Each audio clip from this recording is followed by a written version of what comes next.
For those of you who are uninterested in the topic of parenting, having kids, raising kids, the possibility of kids, anything like that, I totally understand that this video might not be entertaining for you. I appreciate those who do stick around and listen to it, but if you want videos that are more about gaming content or topics like that, I totally understand if you click off this video and it's something that just doesn't interest you. I'm not upset, don't feel guilty. This is more of kind of like a personal thing. It's kind of a checkpoint for me. I've been a dad for 1 year. My wife and I had boy and girl fraternal twins in early 2024, so it's been a year and it's been fun. And I kind of wanted to catalog the things I've learned in that first year and create that checkpoint so that in a couple years, if I'm still making content for the channel, which I would hope I am, I enjoy this and the channel's growing at a great rate and everyone's seems to be enjoying the content I create, so I foresee myself doing this for a good bit. It'd be kind of fun to have, a 2, 3, 5, 10-year checkpoint of being a dad, and because it's something that matters to me. And YouTube is about broadcasting yourself, so I figured, hey, let's give it a shot. Also, I chose Dead Space gameplay for the background because I thought it was thematically appropriate, given how parenting can be, quite frankly, terrifying and riddled with anxiety, so I figured that was, appropriate to have in the background for this type of video.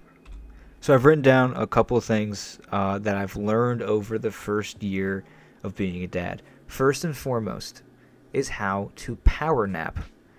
Now, specifically what I mean is learning how to get rest in little bursts of like 45 minutes to an hour. Newborn babies sleep a lot, but unfortunately there are also a myriad of reasons that they can wake up. So while they do go to sleep a lot, they nap very frequently, they don't stay down very long. There's so many things that can cause them to wake up. It can be too hot in the room, too cold, their diaper can be soiled, their diaper could be in an uncomfortable position, causing any sort of rash on the legs or inside their little private areas. That can cause them to wake up. Their teeth can be coming in a few months in, and that can make them pretty upset.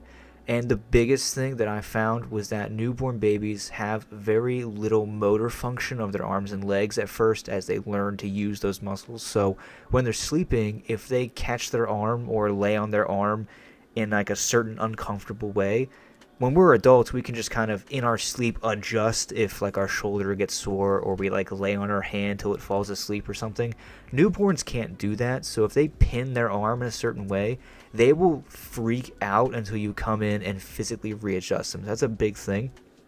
And amidst all those things that can make them wake up, me and my wife had to learn how to power nap. So 45 minutes to an hour is about all you get when they go down.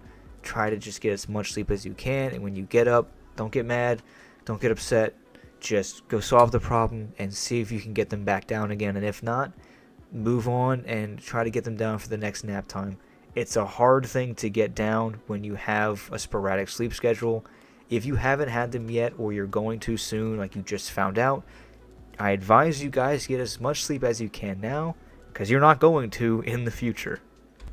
Second thing I learned how to do is love kids shows, because if you don't love them, you're going to go insane. So obviously little kids like certain types of shows. My kids have gravitated towards the classics when I grew up, shows like Blue's Clues, Mickey Mouse Clubhouse, and here's a deep cut for some of you, The Backyardigans. These are really good shows for them because a lot of modern cartoons and baby-oriented things, I don't want to get sued by CoComelon, but CoComelon is probably one of the worst things you can show a kid because it causes all sorts of attention issues and it makes them be a sensory seeker when they really don't need to be. It bombards them with lights and sounds. Our alternative to that was something like Hey Bear.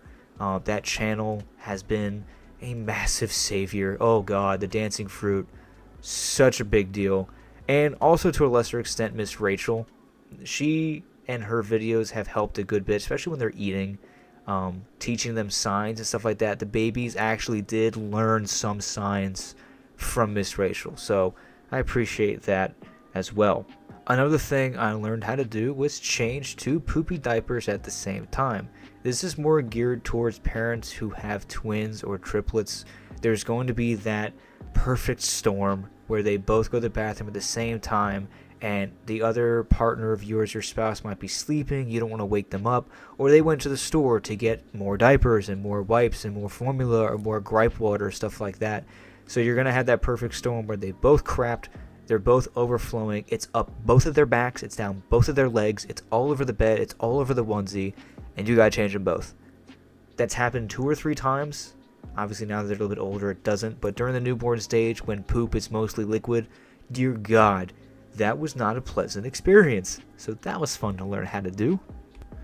Another thing I learned in the first year of parenting, especially when they learned how to walk and grab and play with things, every single object in your house that they can pick up goes straight into their fucking mouth. Everything. Pens, bottles, books, remotes, anything they can get their hand, your cell phone, anything they get their hands on.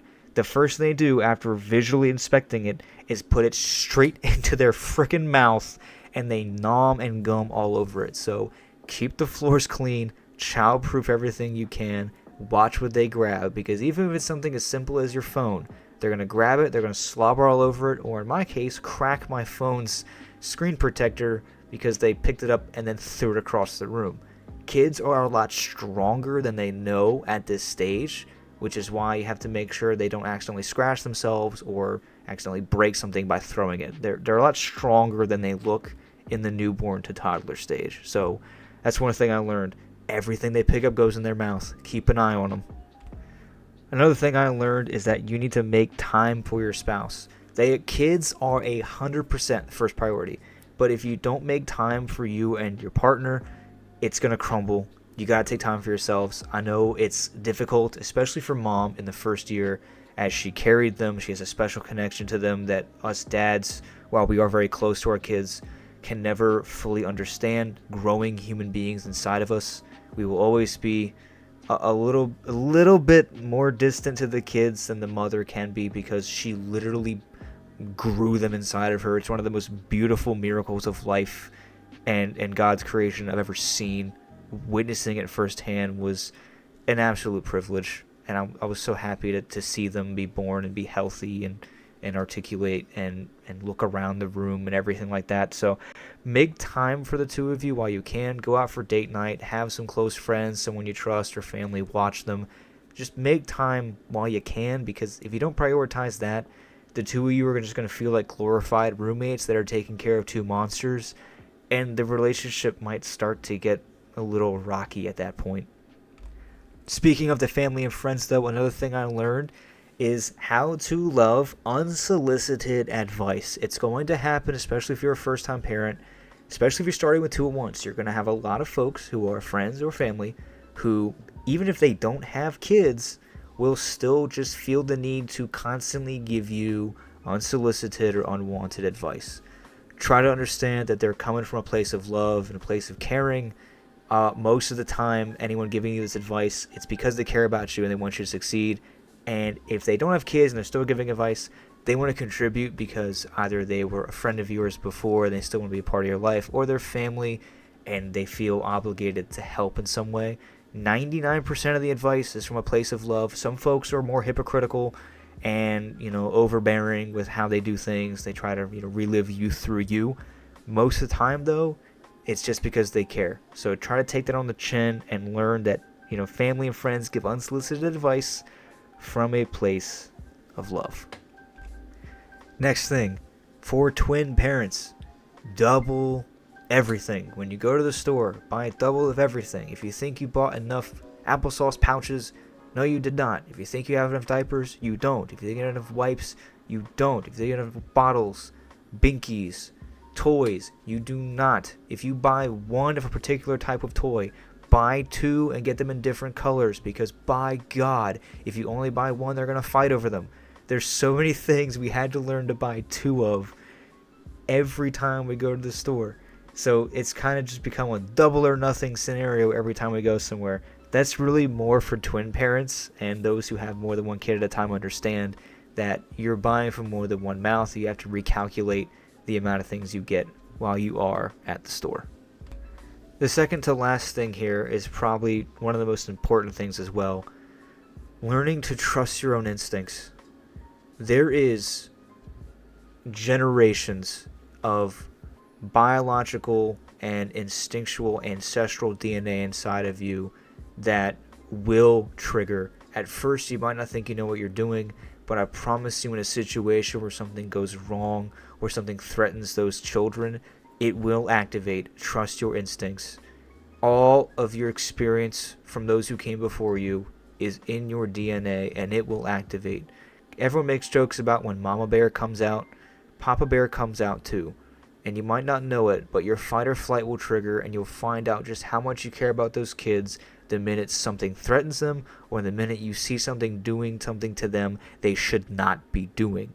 I don't like to raise my voice very often. There have been a few scenarios where I've seen something about to happen to the babies, and it's almost like when Bruce Banner and Hulk are fighting and the Hulk manifests somewhat and a different voice comes out. Don't really know how to explain it other than dad voice comes out. And the first time I did it, I kind of scared everyone in the room because I'm really not a loud guy. I talk very monotone. But when I saw them going for something, that came out. So trust your instincts. They will activate. You'll figure out what you're doing. You're not a bad parent. Nobody's perfect.